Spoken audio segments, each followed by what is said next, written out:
everyone. It's really wonderful to see so many of you here this evening. My name is Jessica Barker, and I'm really delighted to welcome you here for our 2022 ICMA lecture, which we're delighted is going to be delivered by Dr. Stephen Perkinson. I'm going to introduce Steve in a minute, but before then we're going to hear a few words about the ICMA. So I'm aware I might be repeating some things we're going to hear in a second, but just to say that this is a really long-running lecture series. I think it was set up in 1999, so this is our 23rd iteration, and it was set up to kind of foster a transatlantic exchange between medievalists. So every year we invite a distinguished medieval scholar based in North America to come deliver a lecture at the Coulter Institute. So as I said, we're going to hear from Nina in New York for a couple of minutes now. So I'm going to pass over. Thanks. Hello from New York City. I'm Nina Rowe, the president of the International Center of Medieval Art, or the ICMA. Thank you for attending this hybrid incarnation of the ICMA at the Courtauld lecture with special guest Stephen Perkinson speaking on Memento mori imagery and the limits of the self in late medieval Europe. We've got a nice crowd in attendance in person in London, in Lecture Theatre 1 at Vernon Square, and scores of folks tuning in from around the globe virtually. This annual lecture series is a real highlight of the ICMA calendar as it cements the ever important transatlantic relationship among scholars in the US and those in the UK and beyond. And I'm delighted that conditions at this moment allow the headlining speaker, Stephen Perkinson, to be present in person with the audience in London. Now, before getting on to the main event, I want to take a minute to say a few words about the International Center of Medieval Art, the ICMA, for those unfamiliar with the organization. The ICMA is an international membership-based community of scholars and enthusiasts committed to the study of the art of the Middle Ages, broadly defined. We published the journal Gesta, and here's a recent issue, as well as a newsletter published 3 times a year. Those publications are sent to all ICMA members, and there's more. We offer funding in the form of grants with competitions open to all of those ICMA members at various career levels, from graduate students to senior scholars. And we organize many in-person study days. And we sponsor sessions at key conferences, such as the Medieval Studies Congresses at Leeds and Kalamazoo in Michigan, and at the Association for Art History Conference in the UK, and the College Art Association Conference in the US, and many other venues. So those are long-standing benefits of ICMA membership and aspects of our organization. But we've also developed programming to meet the conditions of the day, holding online events such as the Mining the Collection series with curators, or the workshops like everything you wanted to know about applying to graduate school in medieval art history, but were afraid to ask, or a queer medieval art roundtable. And many of those such virtual events were recorded and are available on the ICMA website. Also special for this summer, there will be in-person regional ICMA pop-up events around the US and internationally. So keep an eye out for those. I hope there's something in your locale that you can be a part of. It's really easy to join the ICMA, and membership dues are low, with student rates at just $20 US. So just go to the medievalart.org website and go to the join pull-down menu, and you can, sign up. Now I want to hand things over, but before I do, a few words of thanks. Thanks to Jessica Barker and Tom Nixon and the rest of the Courtauld team for arranging this event. And special thanks to Bill Folkley for his generous support of this programming. Phil Vokley and Joanna Cannon and John Loudon started this series 20 years ago, and it's wonderful that it continues to go strong. It's now a real honor to hand the floor or the screen over so we can get going with the main event, the eagerly awaited lecture given by my friend, esteemed colleague, and the current vice president of the ICMA, Steve Perkinson. Thanks, Nina, and the virtual ethos. And you correctly predicted the excellent turnout for Steve's lecture, even though this was recorded some days in advance, so your prophetic abilities are undimmed. And can I just kind of reiterate Nina's warm encouragement to join the ICMA. It's an organisation I joined as a PhD student myself, and it's been such an enriching community to be a part of. But without further delay, let me introduce our lecturer this evening, Professor Stephen Perkinson. I'm sure that many of you, like me, are already aware of Stephen's wide-ranging, thought-provoking, and kind of formidable intellectual scholarship that he's kind of contributed to the study of late medieval art in Northern Europe between kind of 1300 and 1500. He's written particularly on the origins of portraiture, the meaning of likeness, discussions about kind of creativity and artifice. His 2009 book, The Likeness of the King, is a really wonderful exploration of some of these ideas that he also developed in journals such as Art Bulletin, Gesta, and Speculum. His lecture this evening draws out of a kind of related strand of this interest in portraiture of the self, which was kind of developed in his 2017 exhibition called Ivory Mirror, focusing on Memento Mori ivories. So today he's going to be talking to us about Memento Mori imagery and the limits of the self in late medieval Europe. So please join me in welcoming Steve this evening.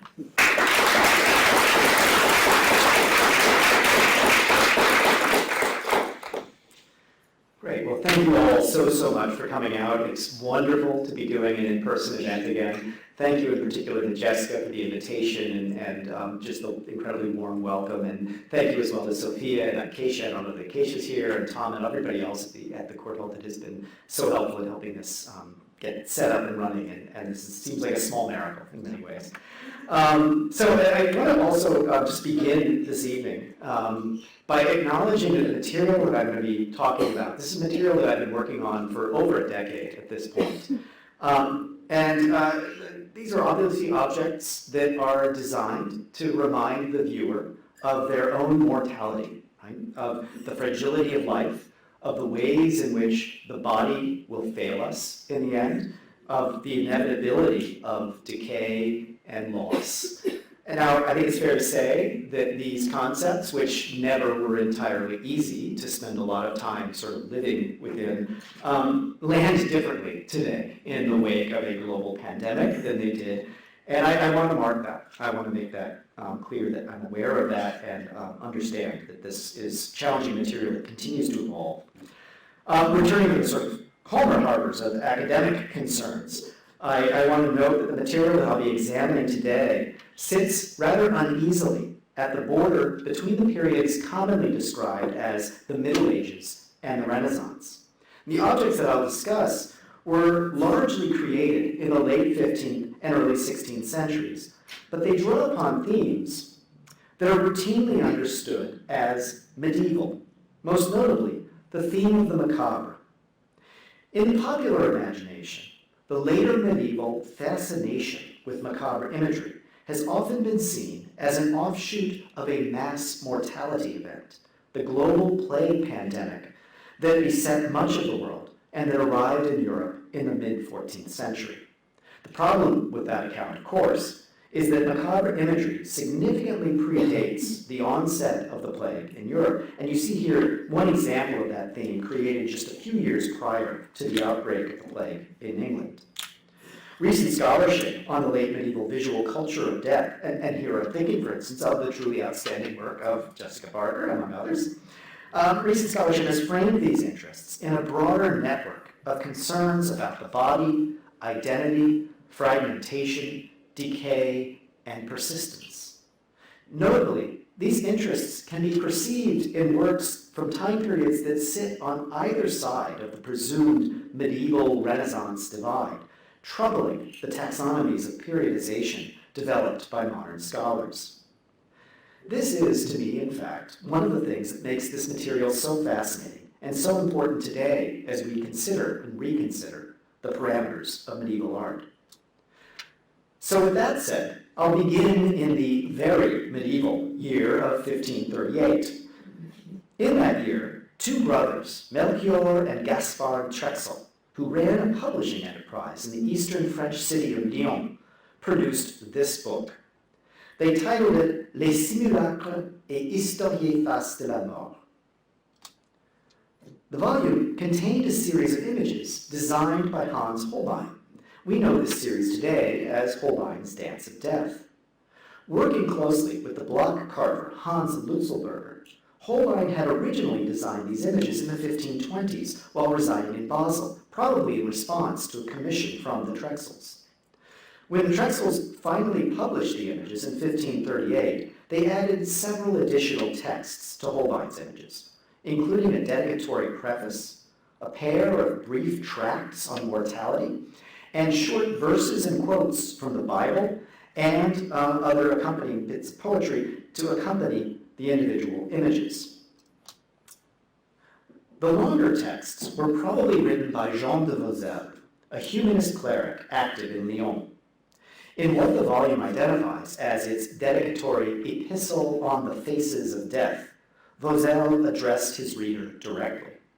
He expressed the hope that you will not reject these funereal narratives of worldly mortality as unpleasant and melancholic, and that you shall, as advised by St. James, contemplate the face of your birth in these mortal mirrors.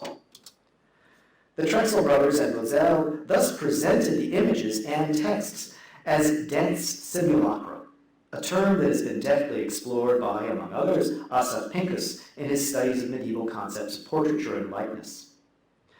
But they are not just that. For Vauzel, they are also death's historiées fasses, historiated or perhaps narrativized faces, depending on how you translate the phrase. The image's quality and accuracy is, moreover, vouchsafed by the manner of their creation. The title page declares that the images were both artificially imagined and elegantly portrayed by their unnamed creator. As I've sought to demonstrate elsewhere, the term portrait has a long history of denoting profoundly accurate representation. Finally, the preface repeatedly informs the reader that the book as a whole can function as a mirror, a term that arises repeatedly in the brief text. This is the true and proper mirror in which one should correct the deformities of sin and embellish the soul, the preface proclaims. The preface thus obliquely references notions associated with modern practices of portraiture, namely that truthful and comprehensive representation could potentially be achieved by capturing an individual's physiognomy.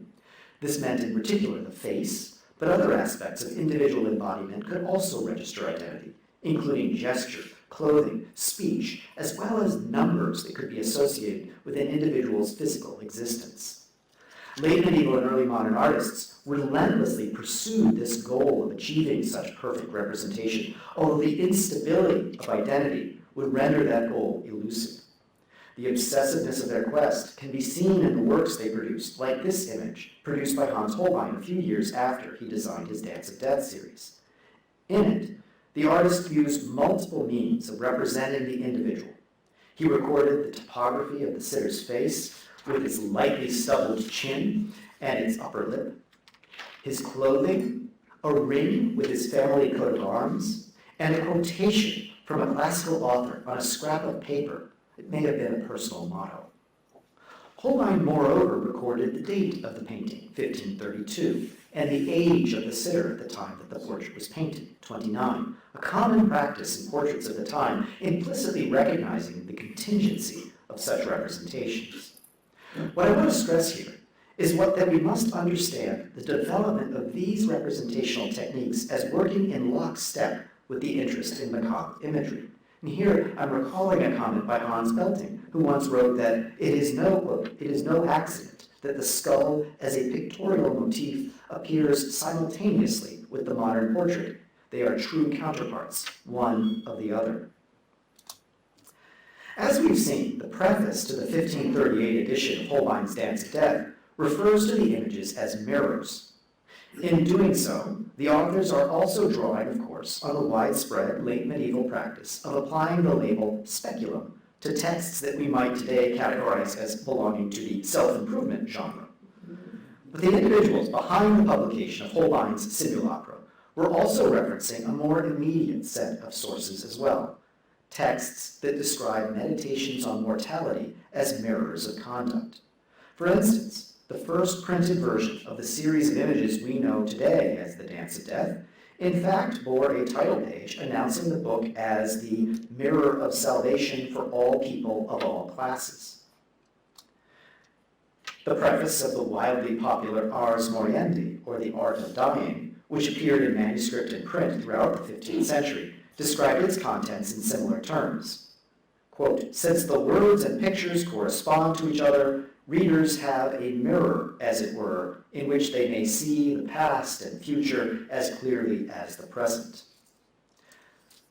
Likewise, early manuscripts and print editions of the Burgundian chronicler and poet Georges Chastellain's Meditation on Mortality often title it the Mirror of Death. Many of the early versions of that text begin with images that announce its interest in mortality. The designers of this incunable edition thus chose, quite reasonably, to announce the text with the scene of a burial. One of the earliest surviving manuscripts of the work takes a slightly different tack. The manuscript's miniatures display the distinctive style of the artist known as the master of the Champion des Dames. The opening image depicts an elegantly dressed man, evidently the author narrator himself, gesturing over a parapet into a rocky hollow, where a worm-infested corpse lies propped at an angle to facilitate its close observation by the reader. It appears that at some point, one of those readers took an exception to the gruesome depiction and smudged the ink to block the corpse's hideous face from view. But still other manuscripts of Chastellain's text pick up on the mirror motif in the Mirror of Death in a more literal fashion. For instance, in this manuscript, we see the narrator lamenting by the tomb of his beloved.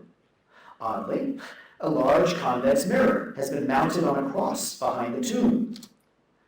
As if in anticipation of a scene in a modern horror movie, the mirror reveals to the startled narrator and to us what is otherwise invisible. A cadaverous figure with a tattered burial shroud slung loosely from his shoulder is rising up behind the narrator, one arm raised to strike him with a lethal blow. This is one of these early, the call is coming from within the house moments. This engraving bears eloquent witness to the ways its pre-modern maker and owner invoked and responded to the concept of the mirror in grappling with the fact of human mortality. It displays a strikingly gruesome scene. A bony cadaver bursts from the soil as flesh-eating vermin tumble from its cavities. Apart from its macabre imagery, the engraving is also brimming with words. A pair of Dutch inscriptions are part of the engraved matrix. The first is seen raised aloft on a twisting banderole above the corpse's head with an exhortation addressed to its viewers. "Mirror yourselves, people, on the mud of the earth. I am as you must become."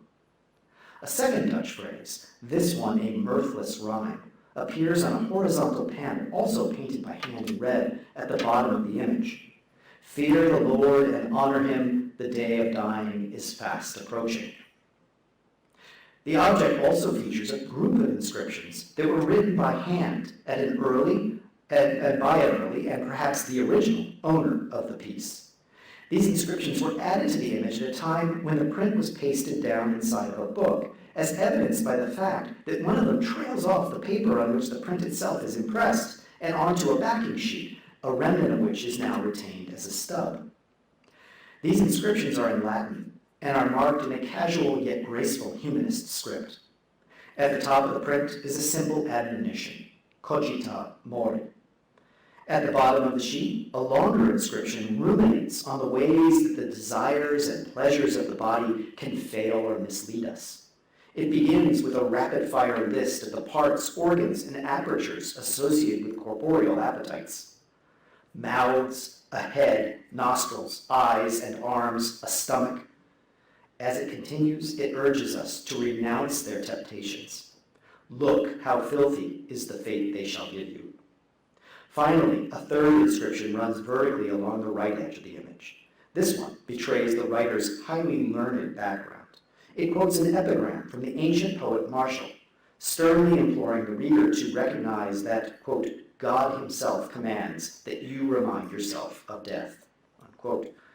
Clearly, this print summoned profuse thoughts and associations in the mind of its original beholder. The link between mirrors and mortality occurs in still other contexts. In the hours of Joanna of Castile, illuminated in Bruges or Ghent between 1496 and 1506, the image of a reflected skull confronts the viewer in an even more direct fashion, as Jim Merrill once noted. Here, the image introduces a series of short moralizing tracts inserted somewhat idiosyncratically immediately after the calendar in this elaborate bespoke Book of Hours. Many other books of hours included an indulgenced prayer, Avete omnes fideles anime, to be recited on behalf of the souls of the dead. The standard rubric to this prayer generally makes it plain that the prayer is directed at the deceased who lie in the cemetery. But in the case of this manuscript in the Morgan Library in New York, the image suggests a different target. The viewer, him or herself, as the cadaverous figure of death aims a dart into his or her space while holding up a mirror and urging the viewer to cogita mori. These themes converge in a group of luxury goods made of ivory in the period shortly after 1500. These are not portraits in a strict sense. They do not depict specific individuals. But as Paul Williamson once suggested, they operate in ways that play off of portrait conventions of their day, inviting their viewers to see these images in relation to their own self. Take, for instance, this rather marvelous object, a band of 6 ivory plaques set in ornate gilt silver mounts and strung as beads. The string ends in a pair of nearly identical ivory terminals, one of which, presumably intended to be the top of the band, is surmounted by a silver suspension loop. The plaques measure from about 5 to 7 centimeters tall. They're carved in relief on both sides, with busts of men and women and occasionally skeletons. Each of the terminals displays a bifurcated head, one half of which is carved with the moldering remains of a man, the other half revealing the skull beneath the flesh.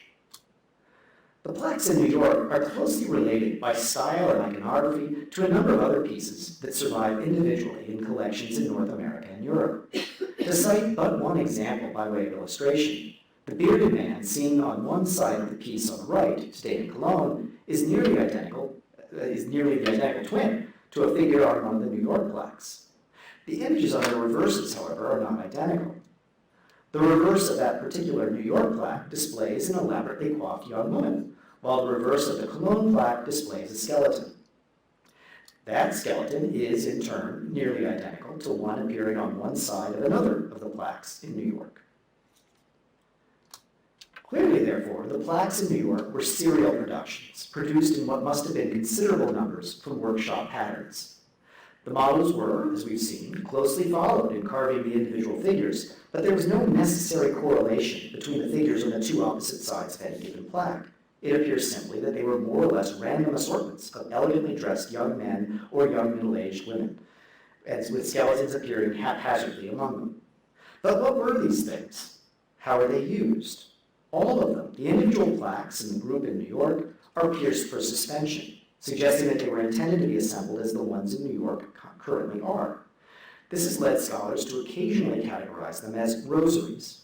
Strictly speaking, however, the rosary involves a fairly rigidly defined combination of prayers, sequences of aves broken up by single paternosters, prompting a set of prescribed meditations. Rosary devotion had become wildly popular throughout Northern Europe over the course of the half-century prior to the creation of these ivories. but the scale and subject matter of these minute sculptures do not seem to accord perfectly with its demands. Other scholars have therefore tended to apply the more generic term chaplet to this band of plaques, thereby associating them with a less sharply defined but still devotional context. In any case, the assumption here is that they were prayer aids, meant to be used as part of some sort of practice, like the practice of the rosary.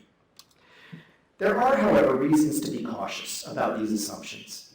Although images of rosaries abound in late medieval imagery, I have thus far only encountered 3 instances in which contemporary images depicted prayer beads bearing macabre imagery. I'd be happy to hear if you know of others. The first of these is this painting by Jan Gossart. It depicts its patron being presented by Saint Anthony, who clutches what appears to be a band of ivory prayer beads, as you see here. This band is a rosary, made up of smaller beads constituting the aves and larger beads or decades for the paternosters. The bead count doesn't work perfectly, but there are roughly 10 beads in each section, with a total of approximately 150 small beads and 5 larger beads, as one would expect in a proper rosary.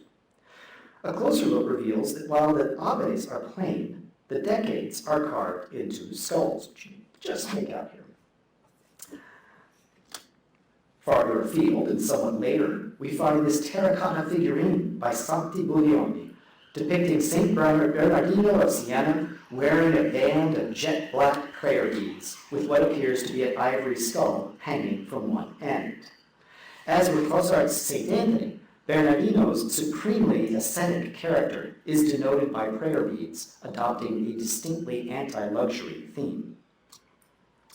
I know one other instance, or rather a pair of copied images, in which one sees prayer beads featuring a skull. A chiaroscuro drawing by Hans Baldwin in the Louvre, an exacting copy of which is by a drawing by Urs Graf in a slightly better state of preservation, so I'm showing you both of them here to give you that look. In the drawing, a skull appears as one bead on a string with a pair of dice and other more abstract shapes. Very odd set of prayer beads indeed. Probably won't surprise you to learn that this is not a conventional band of prayer beads, but rather a travesty of a chaplet, held aloft by some of the witches who appear so frequently in Baldwin's work. For Baldwin and Graf, therefore, the skull must have seemed as out of place on a band of prayer beads as the dice were. In other words, the notion of invoking the theme of mortality through the image of a skull, in order to prompt pious self-reflection, was evidently conceivable in the world of Jan Gossart, but at the same moment, such imagery must have seemed decidedly out of place in a pious context for Baldwin and Graf and their audiences. So what does all this tell us about the Strand in New York? Well, it suggests that at the time in which this piece was created, it was at least conceivable that it could have functioned as a prayer device, although some viewers might have found such an object perplexing. But how would it have operated? What sorts of meditations would it have prompted in the minds and mouths of those who held it in their hands? Here we should note that the object does, in a sense, speak to its viewers. The living figures that it depicts are silent, their lips pressed together in faint smiles. Their bright eyes and bemused expressions seem to suggest a quiet contentment in the pleasures of life as young and privileged members of their society. The skeletons, by contrast, have something to say. In both of their plaques, speech scrolls unfurl from the jaws of the dead figures. One says, cogita mori, think to die, while the other says, sum quod eris, I am what you shall be. In other words, rather than providing the viewer with a prescribed prayer to recite, the skeletons urge their beholder to adopt a reflective frame of mind. They want their viewer to meditate on the fact of human mortality, and they urge the viewer to see in their alien and anonymous features his or her own true fate, as if gazing into a terribly truthful mirror. The phrases spoken by these skeletons are, of course, fairly standard memento mori material. Indeed, the theme is so familiar to us that it's easy to overlook the specific aspects of the form it takes here. Scholars are thus often content to describe this as a rather straightforward example of a time-worn moralizing theme. In the words of the Metropolitan Museum's online description of the piece, such images serve to remind viewers that life is fleeting and that leading a virtuous life as a faithful Christian is key to salvation. That's true as far as it goes, but it doesn't fully explain why that theme takes this particular form. How are we to explain the fact that the skeletons appear on one side, but not all of some, one side, but not of some, but not all of the plaques? Sorry. What are we to make of the bifurcated heads that serve as finials here? And why do the images of the figures, living and dead, appear in this particular format? To answer these questions, I want to introduce a handful of related objects that were created in the same context and possibly even in the same workshop as the New York Strand. There are three very similar strands in London and Paris. The first is this one, the V&A, and here are the other two. Details of costume and style suggest that these three strands originated in close proximity to the New York piece, but some of these costume elements and framing motifs have suggested a slightly later date for them. The heads on the three strands are considerably smaller than those in New York, measuring only about 2 centimeters each, or less than half the height of the New York plaques. These are staggering works of minute sculpture. Many of the figures display strong similarities to those in the New York piece, despite their differences in scale. But these smaller beads are more complex than the New York plaques, with each of the beads being carved on 3 sides, bearing the bust of either a living person or a skeleton. Compared to the New York piece, the 3 strands of beads in London and Paris display an expanded cast of characters, with emperors and kings, burghers, warriors, churchmen, and jesters joining the ranks of the living. 2 of the strands terminate in crucifixes today, whereas the V&A strand ends in a large bead displaying 3 faces, a man, a woman, and a skeleton, all of them crowned with laurel wreaths. In his catalog of ivories in the Victorian Albert Museum's collection, Paul Williamson astutely noted that the cavalcade of figures from all walks of life, interspersed with skeletal reminders of mortality, closely parallels the iconography of the Dance of Death. This is an apt observation. However, we must qualify it in some important ways. Whereas in the Dance of Death, each living figure is conveyed to his or her doom by a skeletal double, in the case of these strands of beads, the skeletons appear haphazardly. I suspect the reason for which has to do with the actual mode of use of these objects. The Dance of Death would have been perceived sequentially, as a kind of linear narrative. By contrast, these strands of beads invite a somewhat less predetermined viewing experience. There's nothing that would privilege any of the 3 facets of the individual beads on these strands. Nothing determines which face one will encounter first, second, and third. To use these objects, one effectively sets the beads in motion. This will work. There we go.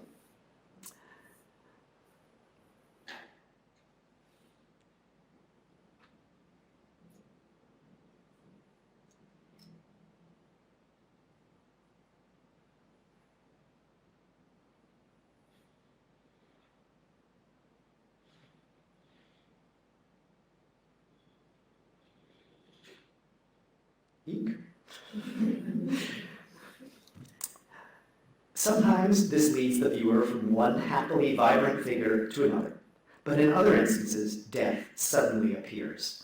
In short, these strands possess a temporal dimension, one that relies on the viewer's physical interaction with them, and it generates death's sudden eruption into life.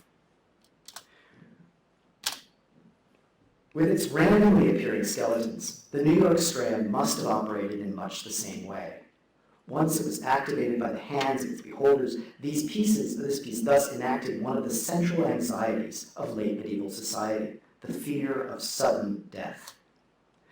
The ideal death, the best any of us can hope for, was one experienced at home, surrounded by members of one's family and community, and, most critically of all, attended by priests and confessors able to hear one's last confession, to offer final prayers, and, if possible, to administer a final sacrament. The opposite of this was the death that arrived suddenly, catching the individual unaware and unable to prepare. We see these antithetical models of death acted out here, for instance, at the opening to the office of the dead in the Spinola Hours.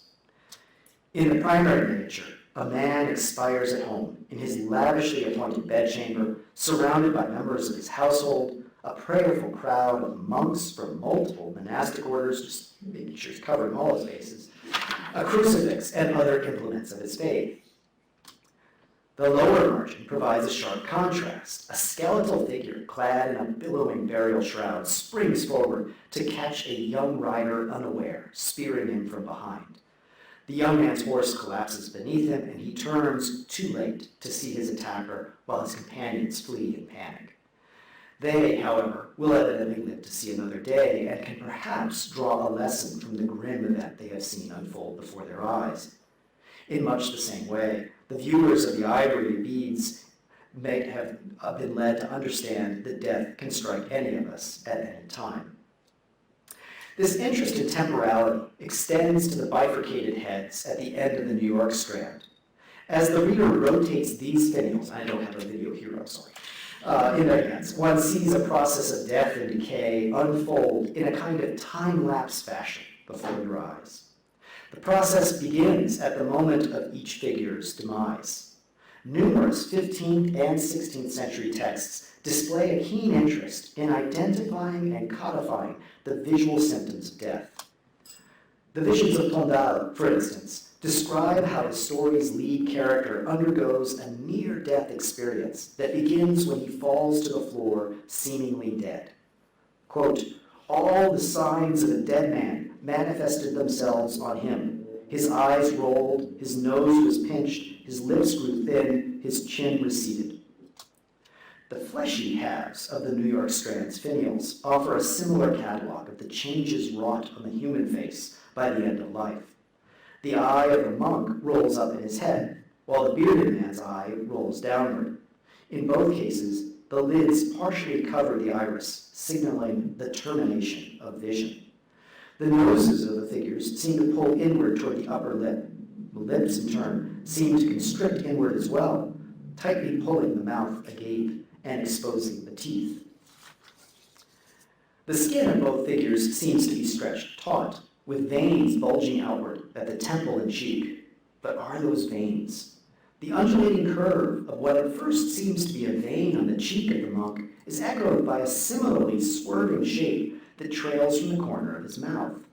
This second shape is clearly a worm, erupting from within as rot sets in. It's important to note that worms were understood in this period as being generated from within the body itself. Bartholomeus Anglicus's widely read encyclopedia, for instance, reported that, quote, "Worms are small beasts, which often come to flesh and to plants, and they are sometimes engendered by corruption of humors," unquote. Continuing its description of worms, the encyclopedia noted that, quote, "There are many types of worms. Some are worms of beasts and flesh that is corrupted, and there are worms inside the body, like those that are in the intestines and tumors, and which are in the hand." I'm sorry, this is getting awful. I know there's still come. Only a little longer.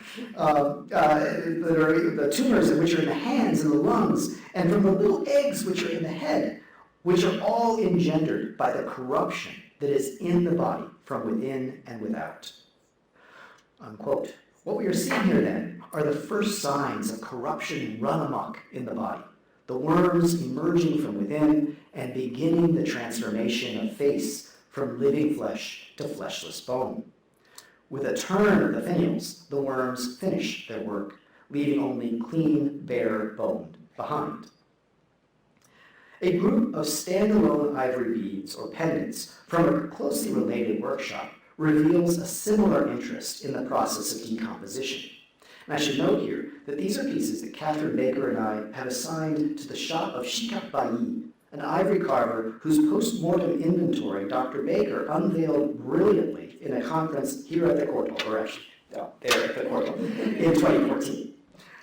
Both of these pieces display, on one side, the heads of recently deceased male figures, their foreheads wrapped in a shroud that often appear in deathbed scenes, and their features display the same visible signs of death that we have already seen enumerated in the New York finials.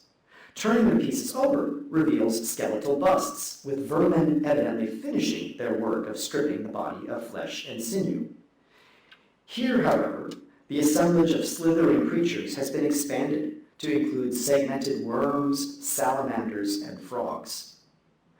The range of creatures here begins to approach those described in a remarkable text appearing in a manuscript that most likely was created in a Carthusian monastery in northern England in the late 15th century.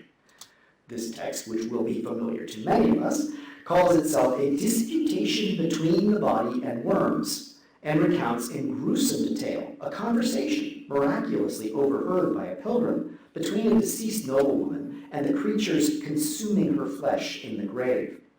In a roll call of vermin, the worms recite the identities of all the creatures taking part in the obliteration of her corpse. Quote, the cockatrice, the basilisk, the dragon, the tortoise, the serpent, the toad, the mole, and the scorpion, the viper, the snake, the adder, and then another variety of toad, the ant, the crab, the spider, the maggots, and newt, the water leech, and others are not far behind, unquote. The pieces we've been looking at can't quite match that text's exhaustive inventory of voracious invertebrates, but the ivories reveal a similar obsessive concern with the ways that death seems to unleash a plague of parasites which had been harbored within the body, held in check only by the soul's presence, and which were then liberated to do their destructive work upon the soul's departure. The ivories seem to seek to use visual means to articulate the idea that the vermin arise from within, emerging from the disintegrated forms of the body. We've already seen ways that the serpentine worm echoes the shape of a vein as it emerges from the corner of the mouth of the monk on the New York Strand's finial. Similarly, on pieces like the pendant in Detroit, a large salamander mimics the position of the vanished trachea. Above, the bodies of additional salamanders and worms preserve the remnants of facial symmetry, while they also supplant consumed ligaments and tendons that would have held the mandible in place. This fascination with what lies within us all that these ivories display goes beyond the interest in vermin, however. The skulls on the New York finials and the Detroit pendant feature small holes that penetrate their surfaces. These are, in fact, actual features of the human skull, known to today's anatomists as foramina. They serve as conduits for the passage of nerves and veins from the interior of the skull and face to the exterior. This attentiveness to anatomy carries over to the sides and backs of the skulls in the New York finials.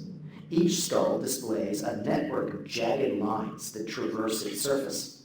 Their courses are somewhat irregular, but they nevertheless conform to the same basic pattern. These are what are called sutures. They are joints where the different bones of the skull are bonded with connective tissue. As you can see from this diagram, there are quite a few of these sutures, and in fact their precise forms vary somewhat among individuals. But the newer pieces have, with great precision, charted the essential location and track of several of the principal sutures. There are exceedingly few instances in which artists of this period depicted skulls with this level of accuracy and detail. One of those rare instances comes from the hand of Jan Gossart. Gossart's Carondelet diptych features a skull conceived in ways quite similar to that in a handful of paintings produced by Hans Memling nearly 3 decades earlier, showing one here. But Gossart's version differs from the earlier images in its carefully rendered sutures and foramina. Also, Gossart's skull is tipped up, allowing the viewer to examine its underside. This is a fascinating artistic choice when you stop and think about it. The skull is rotated nearly to the point of obscuring its face. Images such as Memling's rely for their potency on the direct, mirror-like confrontation between the viewer and the skull, the ability of the skull to return, in a chillingly vacant manner, the gaze of its living audience. Gossart chooses instead to divert the skull's blank stare, focusing our attention instead on the skull's lower surface. This is one part of the skull, the one part, that bears no obvious, legible relationship to the visible features of the human body. Gossart is showing us the anatomical equivalent of the dark side of the moon. Much like the ivories, therefore, with their attention to foramina and sutures, this painted skull offers viewers access to the mysterious structures that lie hidden beneath the surface of the skin and that are not reflected in the body's external appearances. This is a trend in memento mori objects in this period. These objects seem to stress ever more insistently the incompatibility between transitory facial appearances and the eternal truth of the skull. Through the virtuosity of their creators, they offered their viewers lessons in human anatomy that would appeal to anyone with interest in cutting-edge scientific knowledge. Indeed, illustrations to contemporary anatomical treatises strike the same tone. For instance, this 1538 Greek edition of Galen's Treatise on Bones concludes with a pair of images. On the right, a skeleton seen from the front and back, and on the left, an image of the complex underside of a human skull. On one hand, these images might seem to function as diagrams, explicating the text that they follow. But they are not truly diagrammatic. They are unaccompanied by any sort of numbering system or table identifying the bones, and they are not invoked in the preceding text itself. The skull in particular floats free on its page, an object for study perhaps, but also for contemplation, hovering between a status as anatomical diagram and memento mori image. Possart's skull never fully turns the abyss of its gaze away from us, and the ivory skeletons too confront us resolutely. They command an unwavering visual communication with their viewers. This quite literally visceral connection between living and dead is emphasized by the ways in which the postures of both echo each other. In the pendants in Detroit and Toronto, the stiff poses of the skeletons mirror those of the corpses on their opposite sides. The positioning of skeletal bodies on the New York Strand also duplicate the format of the living figures they appear alongside. The bodies of both living and dead are viewed as busts in three-quarters view, with the heads turned such that the faces appear nearly in profile. This mirroring relationship between living and the dead on the Strand points us back to where we started, the nexus of portraiture, mirrors, identity, and the macabre. By the time these ivories were carved, generations of late medieval artists and audiences had been engaged in the construction of the complex array of beliefs, assumptions, and practices that we today think of as portraiture. This pictorial paradigm was founded on a set of interlocking premises: that we possess something we might call an identity, that can be understood as a discrete and representable concept, that there is a fundamental relationship between identities and external and physical appearances, and that artists are capable of capturing and preserving those appearances in a reliably perceptible form. The skull in the mirror demonstrated an awareness that the entire paradigm was, in effect, an intellectual house of cards. Our bodies will fail us, and the features that mark us as individuals will be obliterated. In portraits, the sitter wishes to say, "I am thus, this is me." But in these macabre images, death grins and replies, "Thus shall you be." These ivory cadavers and skulls wish to tell us that the only thing that is really true and stable in our body is that which is generic and universal, the stuff of anatomical treatise and not biography. Even the naturalistic abilities of the supremely talented artist can convey only illusion. Ordinary mirrors, the implements of vanity, can only be counted on to lie. Our truth can only be seen in the mirror of death.